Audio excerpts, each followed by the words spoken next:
All right, let's bring into the conversation member of the Select Committee on Intelligence, Democratic Congressman Raja Krishnamoorthi of Illinois. He was part of that Democratic conference call yesterday in which House Speaker Nancy Pelosi pushed back on growing calls to impeach President Trump. Congressman, thanks for taking some time with us this morning. We appreciate it. Characterize, if you could, the message that Nancy Pelosi gave you all yesterday. We've seen the reporting in the media, but you were on the phone. What'd she say? Well, thanks for having me on Morning Morning Joe. I have to say, it was a rather cordial conference call. It was long.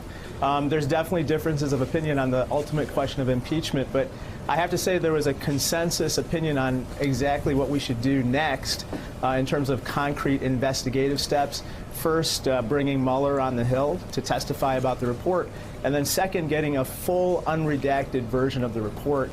As you know, there are about 1,000 redactions. 80% of them are in Volume 1 with regard to Russian interference in our democracy. And of the 14 matters that were transferred to other jurisdictions, 11 are completely blacked out. So there are a lot of questions about what other wrongdoing has been discovered and where do we go from here. Do you agree, though, Congressman, with Speaker Pelosi that the conversation or the investigations may end up at impeachment, but that you all shouldn't lead with the idea of impeachment as pursuing that goal, but maybe arriving at that goal?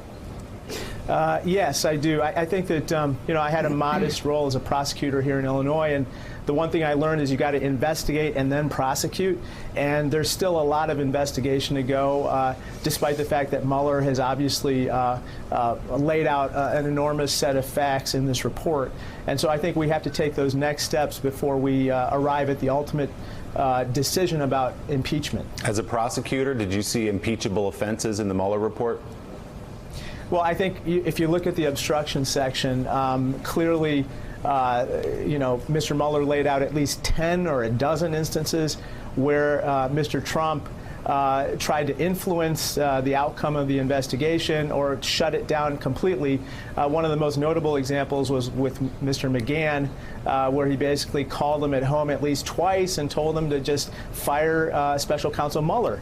Interestingly, he also kind of chastised Mr. McGahn for taking notes about all of these conversations. Right. And at one point, he said, my lawyers haven't taken notes, such as Mr. Cohen, Roy Cohen. Right. And Mr. McGahn said, I'm a real lawyer. I take notes. But is that impeachable, Congressman? Potentially. I think we have to get to what is the corrupt, whether there's a corrupt intent behind those moves. I think there's strong circumstantial evidence that would support that finding, but that's in part what I think we're going to be asking Mr. Mueller when he comes to Capitol Hill as well. Congressman, it's Casey Hunt.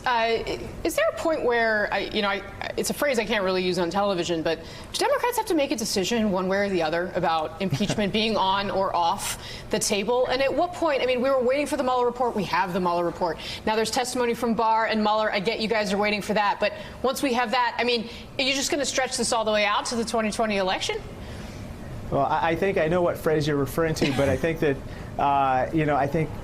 quite frankly, right now, we're just faced with the immediate next steps and questions, and it's not really clear, for instance, that we're going to get the full unredacted Mueller report immediately. And so kind of focusing on that and bringing all of our committees on board to pursue that is really important.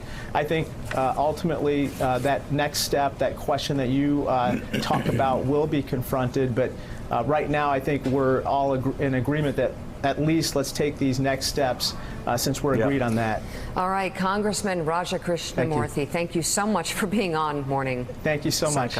Thanks for checking out MSNBC on YouTube, and make sure you subscribe to stay up to date on the day's biggest stories. And you can click on any of the videos around us to watch more from Morning Joe and MSNBC. Thanks so much for watching.